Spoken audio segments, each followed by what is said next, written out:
Bonjour, je viens de terminer la lecture de Dan Brown, Origine. Dan Brown est un romancier américain qui s'intéresse à la cryptographie, aux clés, aux codes, qui sont les thèmes récurrents de ses écrits. En 2017, son roman Origine tente de répondre aux questions métaphysiques de d'où venons-nous, où allons-nous. L'histoire débute en Catalogne où un futurologue mathématicien va rencontrer l'archevêque Valdelspino pour parler de sa nouvelle découverte. Il pense avoir trouvé les réponses. Kirsch demande aux représentants de 3 religions monothéistes de le recevoir pour leur annoncer la fin de la religion, la fin de la croyance en l'existence de Dieu.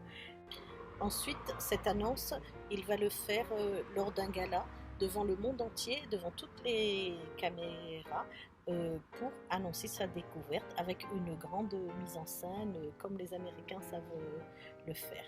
Mais tout ne se passe pas comme prévu. Avec plus de 500 pages, Dan Brown nous tient en haleine avec cette annonce. Donc je vais vous faire lecture. Alors que la serveuse remplissait les verres, elle vit dans le miroir l'officier de marine tapoter sur son clavier et porter le téléphone à son oreille. Une fois la communication établie, il parla en espagnol. « Llamo desde el bar Molly Malone », annonça-t-il en lisant le nom du bar et l'adresse sur son dessous de verre. « Calle particular de Estraunza 8 ». Il patienta un instant, puis poursuivit. « Necesitamos ayuda inmediatamente. Hay 2 hombres heridos. » Et il raccrocha. « 2 hombres heridos ?» La serveuse sentit son pouce accélérer. 2 hommes blessés ? Soudain, il y eut un mouvement rapide. Un éclair blanc fusa. Le militaire avait pivoté d'un coup et expédié son coude droit dans le nez du plus gros. On entendit des cartilages craquer. Le sang gicla et l'homme tomba à la renverse. Avant que l'autre n'ait eu le temps de réagir, le militaire pivota dans l'autre sens et son coude gauche atterrit dans sa tranchée. Le gars rejoignit son copain à terre. Stupéfait, la serveuse regarda les 2 hommes. Le premier hurlait de douleur et l'autre se tortillait au sol, se tenant la gorge à 2 mains. L'amiral se leva tranquillement de son siège, sortit son portefeuille et laissa un billet de 100 € sur le comptoir. « Avec toutes mes excuses pour le dérangement, dit-il en espagnol. La police va arriver pour vous aider. » Il tourna le dos et s'en alla.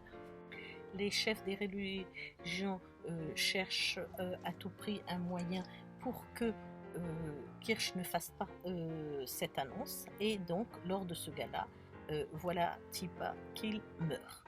Donc ça n'est pas pour arranger les affaires ni des uns ni des autres. Et c'est une intelligence artificielle, Winson, un programme que Kirsch a créé, qui va aider son ami London, et qui était par ailleurs son professeur à l'université, et la directrice du musée où il a fait son gala, Ambra Vital, a trouvé son meurtrier.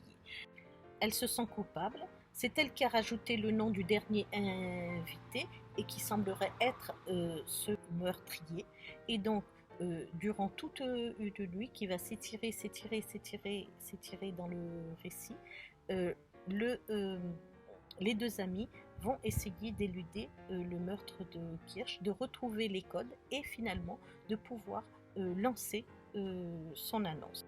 Énigme, référence culturelle, code, le tout tissé ensemble pour aboutir à un roman haut en couleur et en intérêt, des personnages vraisemblables, entiers, et on a parfois l'impression que le réel dépasse la fiction, une enquête surprenante, des révélations jusqu'à la dernière page.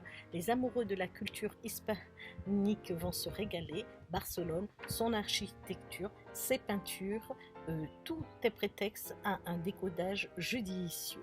Merci à Olivier pour cette lecture.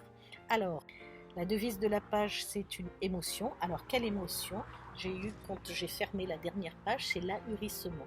J'ai été ahuri, stupéfait de la capacité de création, d'inventivité du cerveau humain.